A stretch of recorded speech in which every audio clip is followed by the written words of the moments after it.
변호사님, 저희가 이혼 소송을 하면은 6개월에서 12개월 정도가 걸린다고 지난 네. 영상에서 말씀을 해주셨고, 만약에 항소를 하면은 6개월에서 1년이 또 추가가 될 수 있다는 거잖아요. 네, 예. 그럼 최소 6개월에서 2년까지가 걸릴 수 있다는데 그 안에 연애하는 사람들이 많죠. 네, 사실 혼인 파탄은 다른 이유로 됐는데 소송 기간이 길어지면서 우리 의뢰인이 분명히 피해자였거든요. 그래서 시작했는데 어느 순간 상대가 외도의 증거를 가져오면서 갑자기 유책 배우자로 몰리는 구도가 되는 케이스가 종종 있습니다. 그러면 그 우리 의뢰인 유책 배우자가 되면은 이혼이 기각될 수도 있겠네요.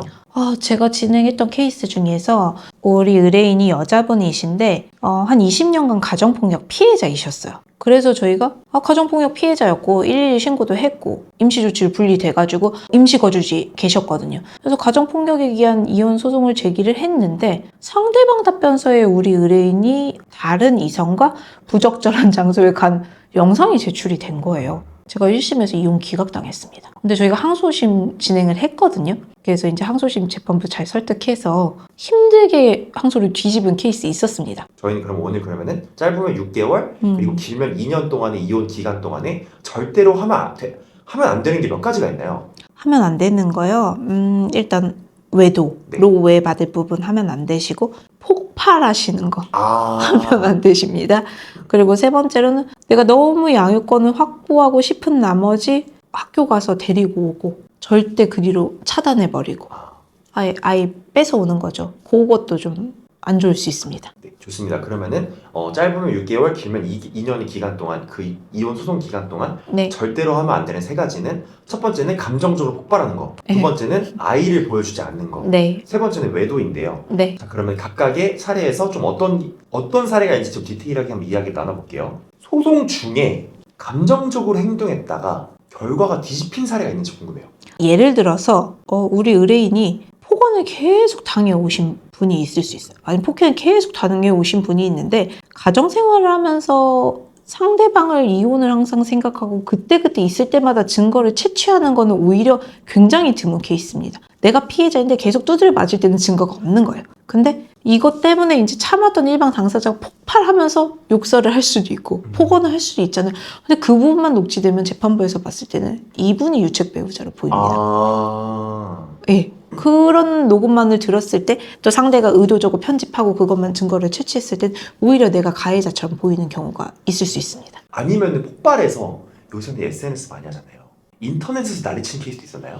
많이 올리세요. 예를 들어서 상대가 유책 배우자, 외도를 한 배우자인데 이거를 망신 주려고 상대방 회사의 홈페이지에 올리시는 경우도 있고 SNS에 따라다니면서 올리는 경우도 있고 되게 많이 있거든요. 그럴 때는 형사 고소 당하게 되시고 처벌받게 되시고 계속 그게 반복되면은 굉장히 우리 이혼 사건 재판부에서 한 번은 그럴 수 있다고 해요. 앞에 유책이 있었으니까. 근데 안 좋게 볼 수밖에 없습니다. 아무래도 재판부도 이제 이거를 또 맥락을 통해서 한 번 정도는 그치 이해를 할 수 있는 범위인데 이게 지속성이 되게 중요하더라고요. 맞습니다. 의도적인 거랑 고의성이랑 지속성이 굉장히 중요하고 맞습니다. 그리고 만약에 이제 배우자의 사내 게시판에 그런 식으로 하면은 일단 뭐 형사 고소를 한다는 거는 또 민사 소송도 걸 수 있는. 근데 이혼과 관련된 거는 위자료는 여기 이혼 사건에서 한 번에 해결은 돼요. 그래도 그거는 형사로 벌금이 남는 거기 때문에 쉽게 말해서 얘는 처벌 전력이 남는 거 빨간 줄 간다고 하잖아요. 그런 문제이지 과태료는 아닙니다. 그리고 또 이제 그런 사내 게시판에 올라가면은 그분이 또 회사에서 징계를 받더라고요. 올리신 분이요? 올라간 맞아요. 풍요지 의무 위반으로. 맞습니다. 자폭이네요. 약간. 그런 경우도 있습니다. 그리고 이제 그 다음은 저희 아이를 보여주지 않는 경우를 좀 살펴보고 싶은데 소송 중에 아이를 데리고 사라지거나 아이 면접 교섭을 거부하는 경우 법적으로 어떤 문제가 있는지 궁금해요. 일단은 제가 지금 하고 있는 사건에서도 친부가 이제 두 분 간의 양육권 다툼이 굉장히 치열했어요. 근데 엄마가 계속 양육하고 있던 상태에서 어린이집에서 친부가 직접 하원을 빙자해서 아이를 그냥 데려가 버리신 거예요.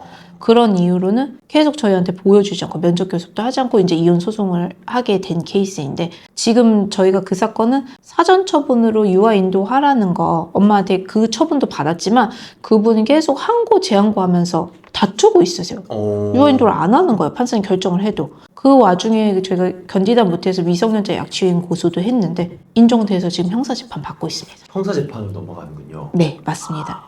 미성년자 약취행이 기소가 됐습니다. 그리고 이제 형사재판으로 넘어가면은 네. 당연히 양육권도 분리해지겠네요. 네, 사전 처분에서도 이미 그분은 패소당해서 이제 이혼되면은 양육권 저희한테 올 거예요. 근데 그걸 지금 이행하지 않고 있습니다. 그분이 약간 재항고에서 끌고 있어요. 어떻게 보면은 그냥 이판사판이네요. 맞습니다. 그 다음에 이제 마지막으로 저희 외도에 대한 이야기를 할 것 같은데, 법적으로 부부 상태인데 다른 상대방을 이건 외도인 거죠, 정확하게. 어쨌든 법률상 혼인관계가 정리가 안 된 상태이기 때문에 외도는 맞습니다. 소송 중에 당연히 뭐 그런 숙박업소라든지 그런 방문 기록 보면 당연히 외도로 보일 것 같고, 근데 약간 조금 애매모호한 케이스도 있을 것 같은데 재판부에서 이건 외도입니다 라고 약간 점 찍는 기준이 궁금해요. 부적절한 장소에 출입하는 것도 마찬가지지만 카톡이나 뭐 메시지 통해서 서로 애정 표현하는 경우도 외도로 인정하거든요. 네, 그런 경우도 쉽게 외도가 인정이 될 수 있습니다. 근데 이렇게 했을 때 재판부마다 좀 성향이 다른 것 같아요.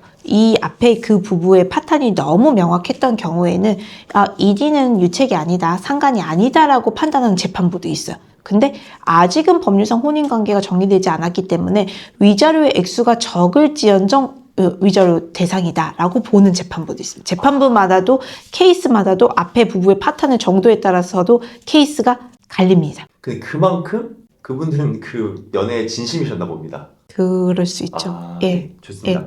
우리가 이혼 소송을 하고 있는데 외도가 발각이 됐어요. 최악의 경우가 좀 기억에 남는 게 있는지 궁금해요. 아까 제가 말씀드렸었던 그렇게 중간에 진짜 가정폭력 가정을 받은 피해자인데 그렇게 몰려서 유책배우자 저희가 1심에서는 기각당했는데, 만약에 포기하고 항소를 안 했다면 그냥 기각되는 걸로 끝날 수도 있었던 케이스입니다. 근데 그러니까 이제 그분은 어떻게 보면 그걸 기간을 참았어야 됐는데 그쵸. 참지 못해서 항소까지 갔고, 네. 뭐 결과적으로 이제 뒤집기는 했지만 굉장히 좀 고생이 심했던. 네, 맞습니다. 약간 근데 변호사님도 좀 당황하셨을 것 같아요. 굉장히 당황했죠. 저는 가정폭력 이혼을 실컷 써서 재판부를 설득하고 있었는데 이상한 사진이 올라온 거예요.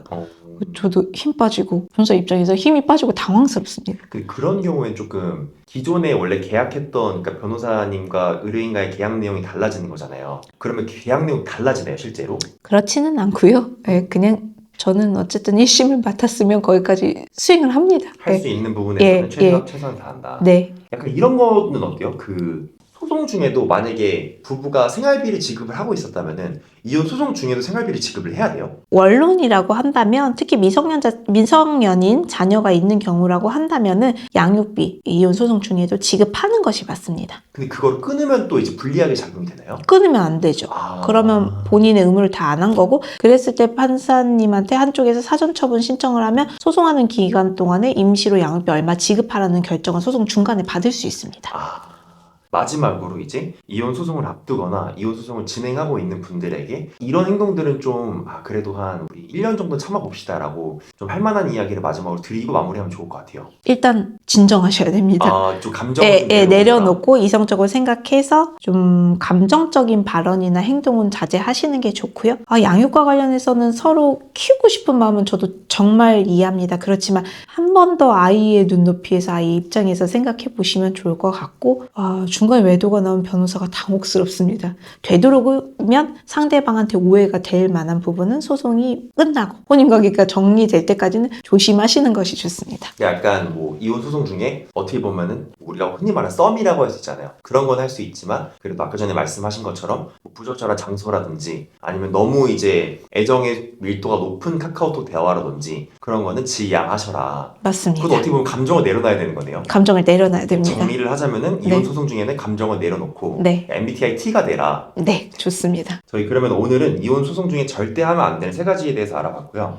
다음 영상에서는 이혼하면 딱 떠오르는 키워드가 재산분할, 그리고 친권, 양육권, 양육비, 위자료 이 정도가 있을 것 같은데 그 5가지에 대해서 한번 이야기해보려고 하는데 괜찮으실까요? 네. 네, 알겠습니다. 저희 그러면은 오늘 내용도 굉장히 좀 유익하게 잘 봤고요. 다음 영상에서 뵙겠습니다. 감사합니다. 네, 감사합니다.